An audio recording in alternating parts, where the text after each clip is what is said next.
శివుడు తన కూతురిని ఆ గ్రామానికి పంపడం వెనుక రహస్యం తెలుసా?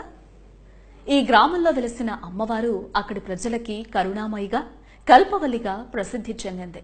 అంతేకాకుండా కోరిన కోర్కెలు తీర్చే కొంగు బంగారంగా భక్తులు అమ్మవారిని ఆరాధిస్తారు. శివపార్వతుల కుమార్తె అయిన పోచమ్మ చల్లంగా చూసే చక్కని తల్లిగా, మహాశక్తిగా ఇక్కడ పూజలు అందుకుంటోంది. మరి శివశక్తి స్వరూపిణిగా అమ్మవారు ఇక్కడ ఎందుకు వెలశారు?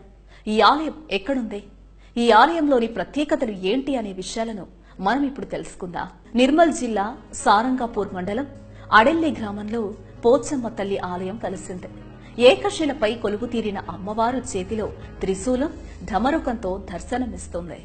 ఈ ఆలయంలో శివశక్తి స్వరూపిణి అయిన పోచమ్మ తనతో పాటు 6 అక్క చెల్లెళ్లతో కలిసి పూజలందుకుంటోంది. శివపార్వతుల 7 కుమార్తెలైన బ్రహ్మణి, మహేశ్వరి, కౌమారి, వైష్ణవి, వారాహి, ఇంద్రాణి, చాముండి విగ్రహాలు గర్భగుడిలో ఉన్నాయి. ఇలాంటివి దేశంలో మరెక్కడా ఉండవని వేద పండితులు చెబుతున్నారు. పరశురాముడు ఈ ప్రాంతంలో పర్యటించాడని, అప్పుడే పోచమ్మ గద్దెను ఏర్పాటు చేశాడని చారిత్రక ఆధారాలు తెలియచేస్తున్నాయి.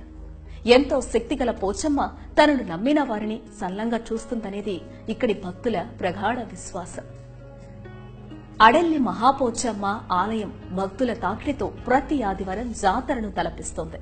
సహ్యాద్రి పర్వత శ్రేణుల పచ్చదనాన్ని పానుపులుగా చేసుకున్నట్లుండే ఆలయ పరిసర ప్రాంతాలు దర్శకులకు కనువిందు చేస్తాయి.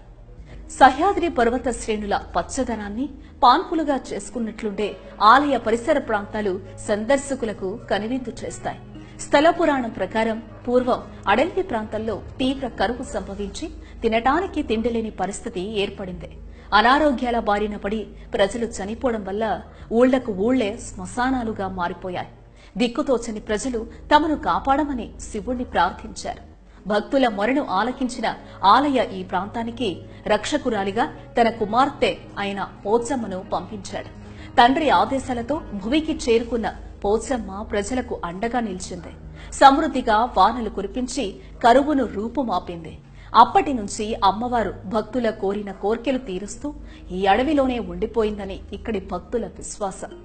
ఈ ఆలయంలో శక్తి స్వరూపిణికి గంగా నీళ్ల జాతర అంగరంగ వైభవంగా జరుగుతుంది. నవరాత్రులకు ముందు గంగనీళ్ల జాతరను చేస్తారు. దసరాకు ముందు వచ్చే అంటే అమావాస్య తర్వాత శని, ఆదివారాల్లో ఈ జాతరను నిర్వహిస్తారు. శనివారం గర్భగుడిలోని పోచమ్మ విగ్రహానికి ప్రత్యేక పూజలు చేస్తారు. అనంతరం బాజా భజంత్రీలు, డప్పు వాయిద్యాల నడుమ అమ్మవారు ధరించిన అన్ని ఆభరణాలను తీసుకుని సాంగ్వి సమీపంలోని గోదావరి తీరానికి చేరుకుంటారు. సారంగపూర్, యాకర్పల్లి, గొడసెర, వంజర్, ప్యారమూర్, కదిలి, దిలావర్పూర్, కన్సర్ గ్రామాల మీదుగా సుమారు 35 కిలోమీటర్ల మేర ఈ యాత్ర సాగుతోంది. వేల సంఖ్యలో భక్తులు ఈ యాత్రలో పాల్గొంటారు. రాత్రికి అక్కడే బస చేసి ఆదివారం వేకువజామున గోదావరి నీటిలో ఆభరణాలు శుద్ధి చేస్తారు. ప్రత్యేక వెండి కడవలో నీటిని తీసుకుని సాయంత్రానికల్లా తిరిగి ఆలయానికి చేరుకుంటారు. మార్గ మధ్యంలో ఊరూరా ప్రజలు అమ్మవారి ఆభరణాలకు మంగళహారతులు సమర్పిస్తారు. స్థానిక కోనేటి నీటిని గోదావరి నీటిలో కలిపి పోచమ్మ విగ్రహాన్ని అభిషేకించి ఆభరణాలను అలంకరిస్తారు. ఈ క్రతువుతో జాతర ముగుస్తుంది. భక్తులు కూడా ప్రత్యేక పాత్రలతో గోదావరి నీటిని తీసుకొచ్చి అమ్మవారికి సమర్పిస్తారు. పంటలు బాగా పండాలన్న ఉద్దేశంతో మిగిలిన నీటిని తమ పంట పొలాల్లో చల్లుకుంటారు. 2 రోజుల పాటు జరిగే ఈ జాతరలో తెలంగాణతో పాటు మహారాష్ట్ర, ఒడిశా, ఛత్తీస్గఢ్ రాష్ట్రాల భక్తులు అధిక సంఖ్యలో పాల్గొంటారు.